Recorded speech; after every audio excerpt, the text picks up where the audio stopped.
नमस्कार। जब कोई सरकार अपना बजट पेश करती है तो जनता की उम्मीदें उससे जुड़ जाती हैं और ये सिर्फ संख्याओं का खेल नहीं होता बल्कि ये तय करता है कि आने वाले समय में लोगों की जिंदगी कैसी होगी।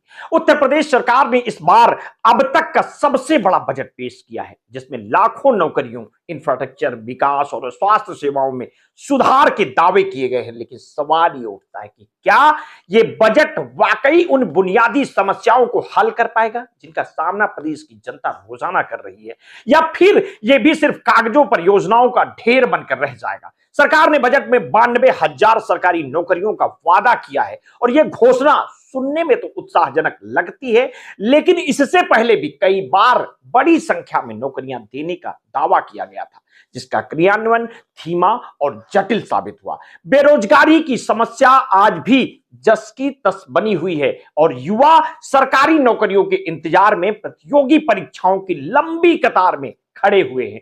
क्या इस बार का वादा पिछले अनुभवों से अलग होगा?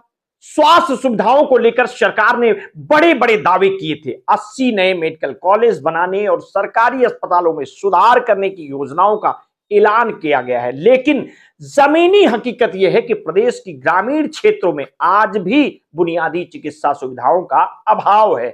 सरकारी अस्पतालों में डॉक्टरों और दवाओं की भारी कमी है जिससे गरीब तबका मजबूरन महंगे निजी अस्पतालों का सहारा लेने पर विवश होता है।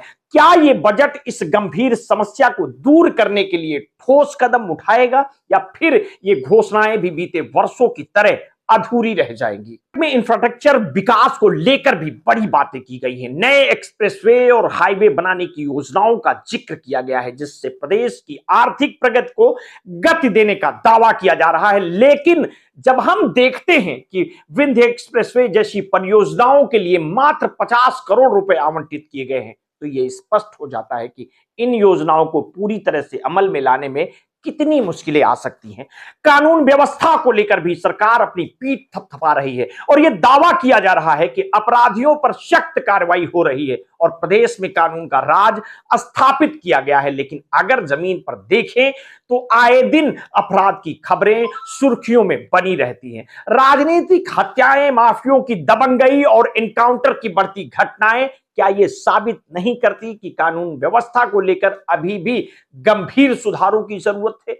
बजट पेश करने के दौरान विपक्ष पर भी हमला किया गया। ये कहा गया कि 2017 से पहले उत्तर प्रदेश बीमारू राज्य था, लेकिन अब हालात बदल चुके हैं और ये राजनीतिक बयानबाजी हो सकती है, लेकिन ये सवाल महत्वपूर्ण है कि क्या प्रदेश की गरीबी, बेरोजगारी और बुनियादी समस्याएं सच में खत्म हो गई हैं या फिर ये सिर्फ एक नैरेटिव भर है? बजट में किए गए वादे और घोषणाएं सुनने में जरूर भव्य लगती हैं, लेकिन उनका जमीनी असर क्या होगा ये समय बताएगा। क्या ये बजट जनता को वास्तविक राहत दे पाएगा या फिर ये भी सिर्फ आंकड़ों की बाजीगरी बनकर रह जाएगा? यही प्रश्न जनता के मन में है। आने वाले समय में इसका उत्तर प्रदेश की सच्चाई खुद देगी। मिलते हैं नेक्स्ट स्टोरी के साथ। आपने अगर अभी तक हमारे इस चैनल को सब्सक्राइब नहीं किया तो तत्काल कर लीजिए। बेल आइकन दबाना बिल्कुल ना भूलिए। अपने स्वास्थ्य के प्रति सचेत रहिए, सजग रहिए, अपना ध्यान रखिए। बहुत बहुत धन्यवाद।